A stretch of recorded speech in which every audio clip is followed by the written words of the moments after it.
제가 이제 흉부외과 전문인데 요즘 이름 명칭이 바뀌어서 심장혈관 흉부외과로 바뀌었습니다. 그냥 너무 기니까 예전 명칭을 그대로 쓰도록 하겠습니다. 네. 흉부외과 의사들이 이제 심장과 폐 수술 그리고 대동맥 수술 이런 것들을 하기 때문에 가장 아주 대표적인 그 사람 생명과 직결되는 의사죠. 그런데 미국과 우리나라에 큰 차이점이 있는데 생각을 해보시면 이 흉부외과라는 의사는 이 속성상 심장 수술하는 것 자체가 어려운 일입니다. 네. 그리고 위험도도 있고 따라서 그 의사의 손기술에 따라서 결과가 달라집니다. 작년이었죠. 아산병원의 이제 주석중 교수가 이제 갑자기 그 사고로 사망을 하게 돼서 좀 애통한 일이 있었는데 주석준 교수를 대체할 사람이 이제 그렇게 얼마 없다라는 것 때문에 이제 사회적으로 이슈가 됐는데 그분이 어떤 전공을 하셨었나요? 대동맥 수술을 이제 전문으로 했습니다. 아주 위험한 수술이고 그리고 이제 대부분이 이제 급박한 상황에서 응급 상황에서 수술하기 때문에 항상 병원에서 10분 안에 출동이 가능한. 그래서 이분도 병원 바로 옆에서 살고 있다가 자전거 타고 이제 그 전날도 이제 수술을 하고 낮에 옷 갈아입으러 병원에 이제 집에 갔다가 오는 길에 사고를 당한 것으로 알려졌죠. 자, 이런 의사들은 그러면 손기술도 좋아야 되고 그리고 판단력도 좋아야 되고 또 머리도 남들보다 뛰어나야 됩니다. 체력도 좋아야 되고요.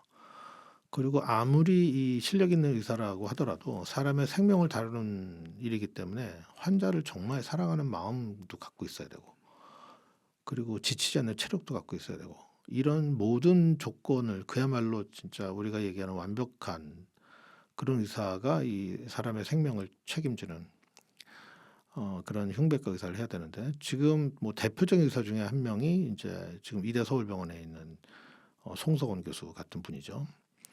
이 흉부외과에서는 지금 이 외과계 과거에 이제 이국종 교수가 아주 정말 많은 찬사를 받았는데 그런 이국종 교수만큼 정말 위대한 인물로 평가를 받고 있는 송석원 교수인데 그러면 어떻게 하면 이 송석원 교수 같은 또는 주석준 교수 같은 의사들을 만들어낼 수 있을까? 그러면 이런 의사들은 경쟁을 통해서 마지막에 소수가 나와야 이 사람이 진짜 훌륭한 사람이 되지 않겠습니까? 그런데 만약에 이런 정말 훌륭한 의사가 해야 되는 이런 심장 수술, 폐 수술 또는 대동맥 수술을 학교 다닐 때도 성적이 꼴찌, 그리고 인턴 레지던트 때도 게을러서 틈만 나면 도망가고 그런 사람들을 막 가서 설득을 해서 다시 데리고 와서 어떻게든지 전문의 시험을 보게 해서 간신히 전문의 시험을 딴 사람이 이런 일을 한다면 훌륭한 의사가 될 수 있을까요? 불가능하죠. 불가능하죠. 그런데 대한민국의 흉부외과는 항상 미달이었어요. 네, 늘 미달이었어요. 미국의 흉부외과 의사 되기는 굉장히 경쟁이 치열합니다.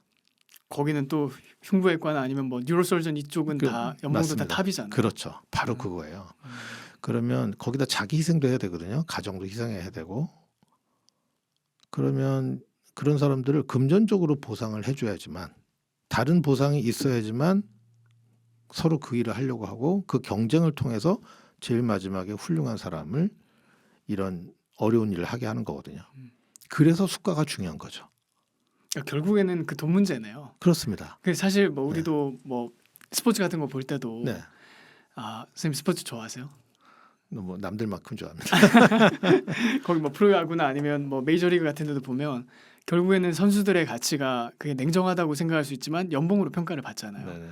뭐 최근에 뭐 슈퍼 계약 맺은 오타니 같은 네네네네. 경우만 해도 그 역대급의 그런 최고의 계약을 맺은 게 그 사람이 능력이 그만큼 탁월하니까 시장 가치를 환산해서 대접을 해주는 거잖아요. 그러니까 어떤 의미에서는 그게 냉정하다고 할 수 있지만 가장 정직하고 또 가장 우리 사회를 이렇게 뭐 잘 좋은 방향으로 가게 만드는 그런 시스템이 아닌가 생각이 들어요. 말씀하시는 얘기를 들어보니까요. 결국에는 그러면 수가 문제로 해결이 되는데 이렇게 쉬운 문제를 왜 해결을 안 하고 있을까요? 우리나라 정부에서는. 거기에 수가에다가 사실은 두 개가 더 필요한데요.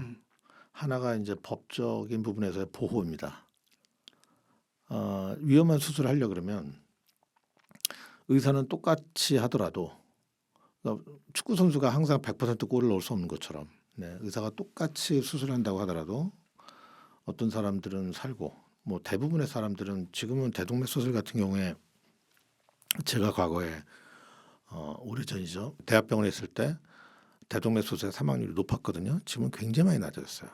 지금은 뭐 과거에 한 30% 정도 되던 그 사망률이 지금은 한 2%대로 물론 이제 탑 병원의 탑 의사가 할 때의 기준이지만 2% 3%대로 떨어졌는데 그래도 2, 3%는 여전히 사망을 하거든요. 그러면 그때 왜 멀쩡하게 걸어 들어온 사람을 이렇게 만들었어라고 한다면 그래서 뭐 형사뿐 아니라 뭐 또 민사도 이렇게 괴롭힘을 당한다면 그 의사는 그 일을 못 하겠죠. 그래서 그 의사가 그런 위험에서 보호받을 수 있는 장치가 마련이 돼야 되고 뉴질랜드 같은 경우는 이런 의료 가호에 따른 배상 국가가 전액 배상을 하기 때문에 의료진들이 맘 놓고 이런 부분에 있어서 자신감을 가지고 치료에 임할 수 있는데 적극적으로 우리나라는 그렇지가 않죠. 이제 가끔씩 사실 이게 지금 이 필수 의료의 공백 사태를 일으키게 된 주요한 원인을 의사들은 어디서 찾냐면 판사한테서 찾습니다. 아, 판사요? 네네. 하나 예를 들자면 어느 흉부외과 의사가 폐 수술하러 들어갔는데 이 폐 병소가 수술하기 전에 이것이 염증인지 예를 들자면 양성종양인지 악성종양인지 알고 들어가야 되는데 그것을 알기가 굉장히 어려운 경우가 있습니다. CT나 MR을 해서도 판단이 잘 안 되고 조직 검사를 해도 제대로 안 나오고 그럴 경우에는 우리가 수술에 들어가서 거기서 다시 생검이라는 것을 이제 즉시 보내서 이제 수술대 위에서 판단하는 경우가 있거든요. 그래서 흉부외과 의사가 폐수술하는 의사가 어느 환자 수술 들어갔는데 이제 염증 아니면 양성 종양으로 생각하고 들어갔는데 나중에 염증이 나왔는데 그 염증이 생각했던 것보다 조금 더 확산이 돼서 원래는 이제 쐐기 절제술이라 그래서 폐 일부를 이렇게 겸자라 그래갖고 이렇게 잘라내는 걸 하려고 하다가 그것을 이제 폐 한쪽이 오른쪽 폐였는데 3개 옆으로 돼 있거든요. 그 중에 한 옆을 뗐어요. 이제 폐옆 절제술을 했는데 수술의 범위가 조금 더 커지는 겁니다. 그런데 그것을 쐐기 절제술을 했을 때는 염증의 일부가 남아서 또 염증을 일으킬까봐 그것을 수술을 이제 쐐기 절제술을 하러 계획은 그렇게 들어가고 환자한테 설명했다가 그것을 이제 폐엽 절제술을 하고 나와서 환자가 깨끗하게 나았어요. 회복이.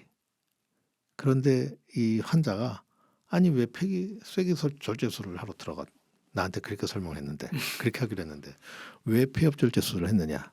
아, 진짜요? 네, 그래서 의사가 다 설명을 했죠. 그런데 이 환자가 직업이 변호사였어요. 그래서 이 오른쪽 폐에는 3개 옆으로 돼 있는데 그 중에 폐엽 절제술을 한다고 하더라도 나머지 2개 폐가 남아 있는데 이것이 그 기능을 다 하기 때문에 이분이 뭐 아주 뭐 마라톤 선수다 예를 들어서 그렇다면은 모르겠지만 일상생활을 하는 데는 아무 지장이 없습니다. 특히 변호사 업무를 하는 데는 의사 업무를 할 때도 뭐 전혀 지장이 없죠. 그런데 이 수술로 인해서 내가 업무에 지장이 생겼다 그래서 11억 원을 배상을 받는 일이 생긴 거예요. 아, 그 판결이 난 거예요? 났습니다. 그리고 대법원에서 확정됐습니다. 이런 판결이 나면 그 판결을 모든 흉부외과 의사들이 알게 되죠. 그리고 흉부외과 의사를 하려고 했던 사람도 알게 되고 안 합니다. 그리고 흉부외과 수련을 받았던 사람도 나 이런 거 안 할래. 그리고 다른 길로 빠지죠. 그게 지금 필수 의료의 공백 사태를 만들어낸 원인이 된 거예요. 네. 그 금전적인 문제뿐만 아니라 네. 어떤 그래서 이 사법 보호를 받지 리스크로서의 못하는 보호. 그리고 세 번째가 존중인 거죠. 이 다 결부가 된 걸 수도 있는데 존중이라는 부분은 결국 존중이 있으면 다 되는 그렇습니다. 거잖아요. 네. 그래서 결국에는 그 존중이 없기 때문에 보호도 받지 못하고 또 정당한 대우도 받지 못하고 그러니까 그 일을 내가 왜 하느냐가 되는 것이고 그러면서 이제 필수 의료 공백 사태가 벌어지게 된 거죠.